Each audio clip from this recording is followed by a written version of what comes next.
merungkatkan Kiai Imad hanya dengan kitab Abnaul Imam saja atau ada kitab yang lain? Banyak, kan saya sudah katakan. Banyak untuk merungkatkan tesis Kiai Haji Imaduddin, saya tidak memiliki hanya sebatas satu referensi.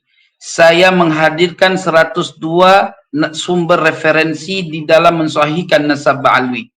Sementara Kiai Haji Imad di dalam tesisnya hanya bersumber dari tidak lebih dari 30 jumlah kitab ke bawah. Katanya kitabnya Tengku ada 100 berapa? 102 kitab untuk mempertahankan 102 kitab. Ba'alawi. Itu Hanif Alatas itu 180 kitab. Tengku itu 102 kitab, masih kalah itu. Kalau dia ada kitab abad ke-5, ke-6, ke-7, semalam itu sudah dikatakan kepada Dr. Ribut. Tetapi kenapa tidak mengatakannya? Karena hanya Abnaul Imam yang dia punya kitab palsu itu. Siapa Imaduddin?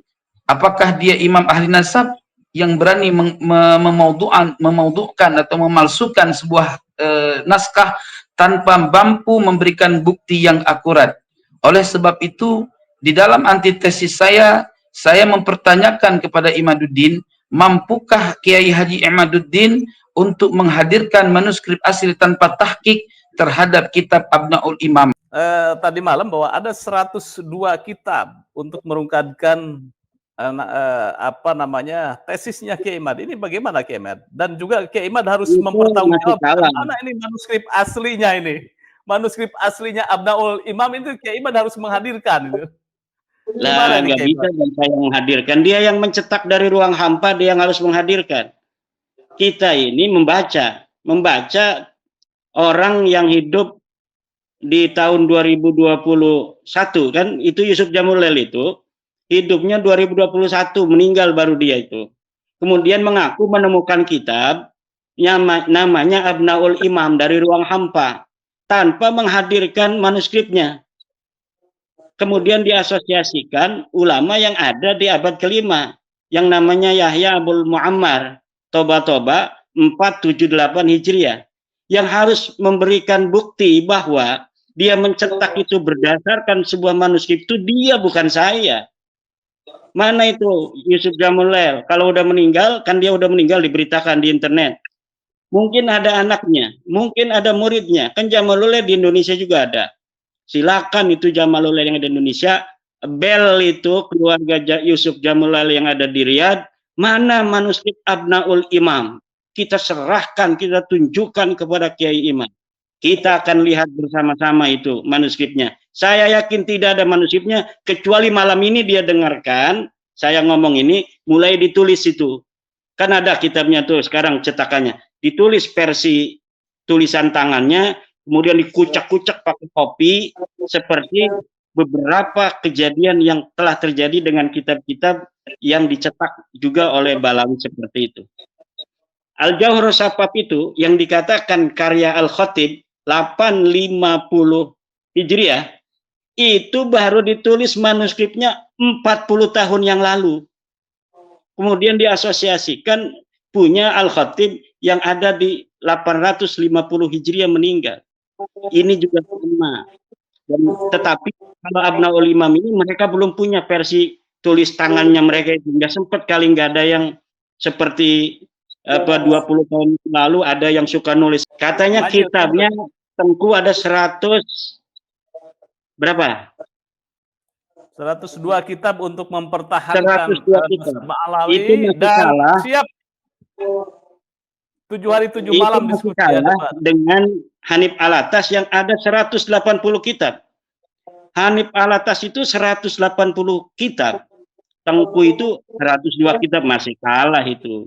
Kalau dia ada kitab abad ke-5, ke-6, ke-7, semalam itu sudah dikatakan kepada Dr. Ribut.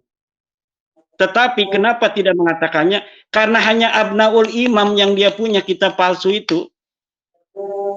Kenapa misalnya? Sebenarnya saya ini dilarang oleh banyak teman-teman untuk menanggapi Tengku Qori.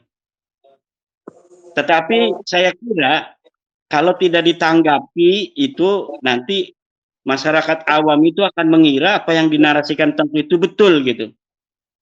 Nah, sekarang apa namanya ini, saya sudah mengatakannya, dan silahkan diverifikasi semua orang yang bisa baca kitab. Kemudian apa yang telah saya sampaikan tadi, dilihat kitabnya, oh ternyata betul. Apa-apa yang telah saya sampaikan bahwa satu Abnaul Imam adalah kitab palsu, bukan hanya saya yang mengatakannya, tapi juga seorang ahli nasab Al-Qaraja dalam kitabnya Al-Kafil Muntakhab, halaman 106. Kemudian bahwa Syaraf Shah ini adalah orang yang ada di abad ke-6 dalam kitab Pendapat Talib halaman 225. Itu kan narasi yang paling hebat kemarin, apa namanya itu, yang disampaikan Tengku, yang dia yang sudah persiapan itu menanyakan pada Dr. Ribut. Dr. Ribut tidak persiapan tentang hal-hal yang seperti itu.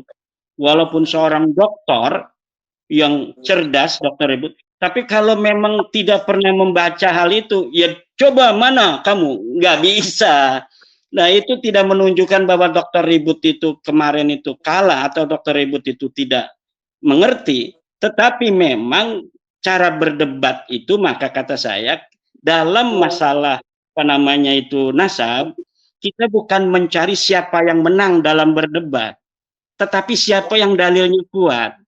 Makanya saya wanti-wanti di dalam masalah nasab, karena ini ya ta'allaku bil apa namanya masail ad-diniyah, ini bukan ifhamul khasmi. Kita bagaimana cara untuk apa menundukkan lawan berdebat, tetapi dapat menunjukkan mana dalilnya. Karena apa? Nanti ini akan berkonsekuensi tentang pahala dan dosa, tentang neraka dan surga. Ini jangan berani-berani kita hanya ingin bisa menang dalam sebuah forum debat, kemudian mengabaikan keilmuan itu.